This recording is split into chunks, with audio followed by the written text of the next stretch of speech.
आपका YouTube channel all exam competition knowledge boy में आपका स्वागत है।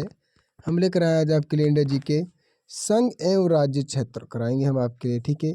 तो अगर आपने हमारे यूट्यूब चैनल को सब्सक्राइब नहीं किया तो चैनल को सब्सक्राइब कीजिए। तो वीडियो को ज़्यादा से ज़्यादा शेयर करना भूलें और वीडियो को लाइक जरूर करें। चाहे आपका RRB ग्रुप डी हो, चाहे हरियाणा CET हो, चाहे कोई भी एग्जाम हो, सभी के लिए क्लास लाभदायक होने वाली है। तो चलिए पहले प्रश्न पर चलते हैं बिना टाइम वेस्ट किए। ये आपके सामने भारत में निम्नलिखित केंद्र शासित प्रदेशों में से कौन क्षेत्रफल की दृष्टि से सबसे छोटा है? तो वह हो जाएगा आपका लक्षद्वीप। तो सी राइट आंसर हो जाएगा आपका लक्षद्वीप, ठीक है। चलिए निम्नलिखित में भारत का कौन सा राज्य सर्वाधिक लंबी तटरेखा वाला राज्य है? तो वो गुजरात हो जाएगा भाई। तो डी राइट आंसर है गुजरात। और सबसे छोटी तटरेखा है तो गोवा की, इस बात को ध्यान रखना है, गोवा। चलिए अगले प्रश्न पर।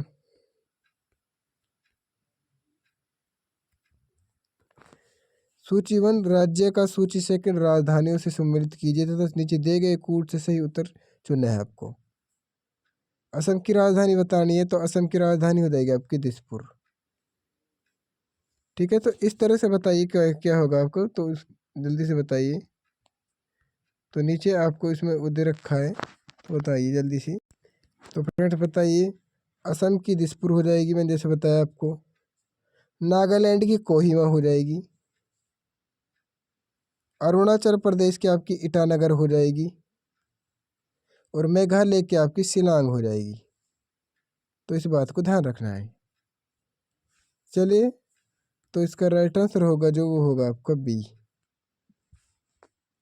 ठीक है, जैसे मैंने आपको बताया। तो अब मिला लेना। और तो इसका राइट आंसर बताइए। वर्ष 1953 में जब आंध्र राज्य एक अलग राज्य बना तब उसकी राजधानी कौन थी? तो कुरनूल हो जाएगी। तो बी राइट आंसर हो जाएगा आपकी कुरनूल, ठीक है। चलिए थोड़ा इसके बारे में डिटेल पढ़ लीजिए, सब क्वेश्चन पूछ जाते हैं।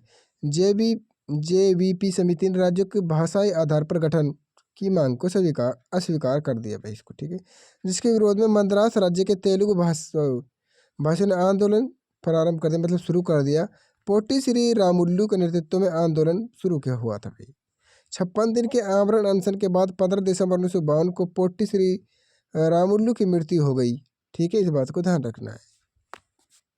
तो आप थोड़ा जो इम्पोर्टेंट है वहाँ से कराते हैं, ठीक है।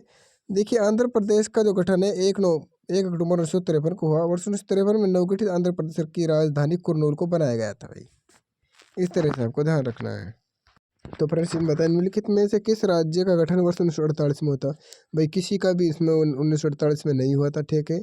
तो इसको अलग से नंबर दिए गए थे आपको। पश्चिम बंगाल की 1956 में होता भाई, 1956 भाई आपको बताइए। और पंजाब 1966 में बनता है, 1966। हिमाचल 1971 में बनता है, ठीक है। तो इस तरह से ध्यान। और असम आपका 15 अगस्त 1947 को बनता है भाई, 15 अगस्त 1947 को बनता है आपका असम। नोट कर लीजिए इनको। 4 दक्षिणी राज्य आंध्र प्रदेश, कर्नाटक, केरल और तमिलनाडु में कौन सा सबसे अधिक भारतीय राज्यों के साथ सीमा वर्ती है? बताइए भी इनमें से। तो ये उसके ऑप्शन है आंध्र प्रदेश और कर्नाटक में से प्रत्येक है। तो सी राइट आंसर हो जाएगा आपका।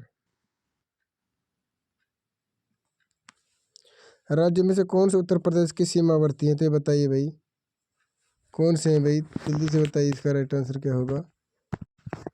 तो ये फ्रेंड्स आपको पंजाब को छोड़कर सारे हो जाएंगे, छत्तीसगढ़, राजस्थान, झारखंड हो जाएगा, ठीक है। तो पंजाब नहीं होगा आपका, ठीक है। तो इस बात को ध्यान रखना है। तो इसका राइट आंसर आपको हो जाएगा बी, क्या हो जाएगा? तो इसका राइट आंसर हो जाएगा आपका बी। चलिए अगले प्रश्न पर चलते हैं। छत्तीसगढ़ की सीमा उपनिष्ठ नहीं है तो बिहार के साथ नहीं है। तो बी राइट आंसर हो जाएगा आपका। चलिए भारत का कौन सा राज्य अधिकतम राज्य सीमाओं को छूता है? तो वह यूपी से होता है। वह यूपी मतलब उत्तर प्रदेश, ठीक है। इस बात को ध्यान रखना है। यूपी के जो CM है वह योगी आदित्यनाथ है, इस बात को भी ध्यान। तो फ्रेंड्स इसको बताइए सिलवासा राजधानी है तो वह दादर एवं नगर हवेली की है। तो बी राइट आंसर हो जाएगा, इस बात को ध्यान रखना है। तो इसका राइट आंसर बताइए। चेरापूंजी अवस्थित है तो ये कहाँ पर है? तो मेघालय के अंदर है चेरापूंजी। हरियाणा की चेरापूंजी छछरौली को कहते हैं, इस बात को ध्यान रखना है। इसको कहते हैं छछरौली, छछरौली को कहते हैं हरियाणा की चेरापूंजी। तो चेरापूंजी स्थित मेघालय में है भाई।